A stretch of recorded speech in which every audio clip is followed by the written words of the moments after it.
Hari ini saya ingin menyampaikan singkat saja. Saudara sekalian, negeri kita ini beruntung telah melahirkan dua putra bangsa terbaik. Kita menilainya sebagai bapak bangsa. Siapa dia? Adalah Bung Karno dan Pak Harto.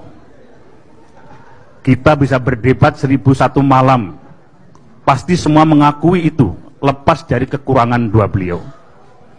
Setelah dua pemimpin bangsa yang besar ini, presiden dan pemimpin negeri ini, kita selalu mendoakan agar mereka ini mendapatkan berkah turunan kebaikan dari kedua bapak bangsa ini.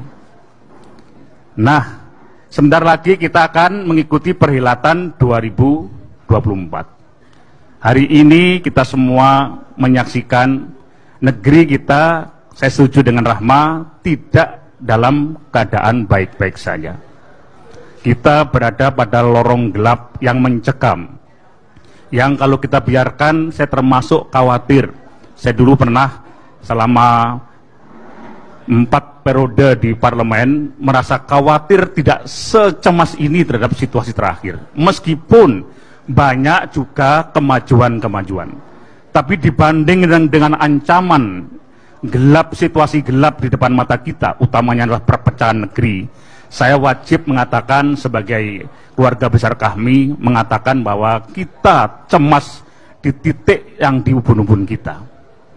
Itu kenapa kita selalu berdoa di situasi yang sulit semacam ini. Kita membutuhkan seseorang, mungkin terlalu mengimpi kalau kita mengatakan dia Mesias atau juru selamat. Kita membutuhkan itu, saudara sekalian. Kita membutuhkan figur yang kita anggap bisa kita pasrahkan, bahwa figur itu nanti kelak bisa memimpin kita semua melewati masa-masa yang sulit itu.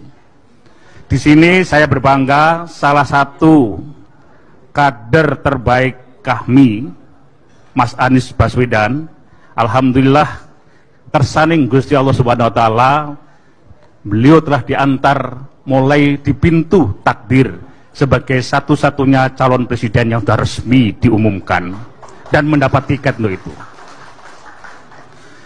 Rugi besar negeri ini kalau orang sebaik Mas Anies Baswedan kemudian dipinggirkan atas nama kekuasaan, atas nama ketidaksenangan, atas nama kecemburuan, atas nama keinginan-keinginan yang mengkhawatirkan katanya.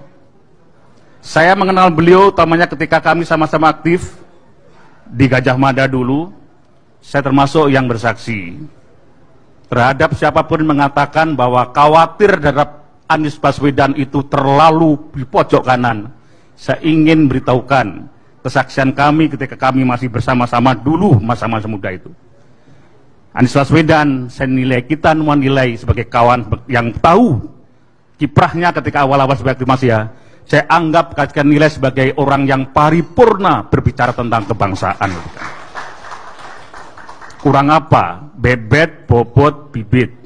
Kakek beliau semua kita tahu adalah salah satu tokoh pahlawan kusuma bangsa yang dihormati. Kalau kemudian ada kekhawatiran akan membawa negeri ini kemudian ke pojok yang kanan, pertanyaannya pojok kanan yang mana? Bahkan beliau sendiri, bagi kami yang keluarga muslim, rata-rata misalnya, saya mohon maaf Mas Anies, biasanya kemudian kita wajibkan anak-anak kita untuk berjilbab misalnya. Beliau biasa saja, bahkan untuk setingkat itu kita menghormati posisinya itu. Terus sekalian, hari ini tokoh Anies Baswedan yang merupakan keluarga besar kita dalam posisi yang tidak mudah. Bacaan saya tidak pernah salah Mas Anies. Saya telah mencium gelagat selama sekian periode saya di gedung parlemen. Saya tahu tentang tekliwernya politik setidaknya. Saya bisa membau apa yang terjadi. Sekarang posisi Mas Anies tidak mudah karena situasi dan banyak jeglongan, jebakan yang ada. Masih banyak duri-duri depan kita. Padahal tokoh lain tidak diperlakukan seperti itu. Kenapa begitu? Wallahu a'lam bishawab. Biasanya Mas Anies, tokoh besar itu akan lahir lewat situasi yang sulit dan tidak mudah. Tepuk tangan.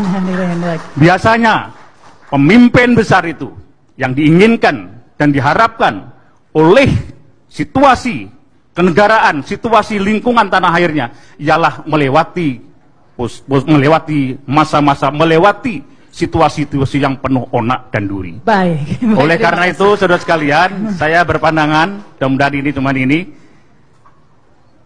nanti tiba saatnya orang-orang yang banyak diem, termasuk saya dan banyak kawan lainnya, pada saatnya silent majority akan tidak terbendung lagi untuk menyampaikan halalan toyiban, hak dan yang diperlukan untuk menyelamatkan negeri yang kita cintai ini.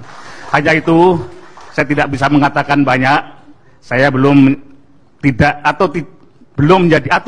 saya bukan menjadi tim suksesnya Mas Anies Baswedan. Tapi saya sampaikan hati kecil saya. Saya pernah menjadi ketua Dewan Pembina, para mantan-mantan kepala desa dan perangkat desa secara nasional, dan kami masih rajin ber-WA-an untuk itu. Silent majority, suara arus bawah, presidennya para kepala desa. Saya tahu apa yang mereka lakukan dan tertuju pada siapa. Tokoh Anies Baswedan kelak akan tidak terbendung ketika sudah tiba saatnya. Insya Allah demikianlah ya, Merahma Sarita, saya kira itu sedikit saja yang saya sampaikan. Nanti kelak suatu hari, saya tidak tahu kapan waktunya, kita dan kawan-kawan yang silent majority akan menyampaikan yang perlu kita sampaikan sebagai muadzin untuk mengingatkan situasi kebangsaan kita.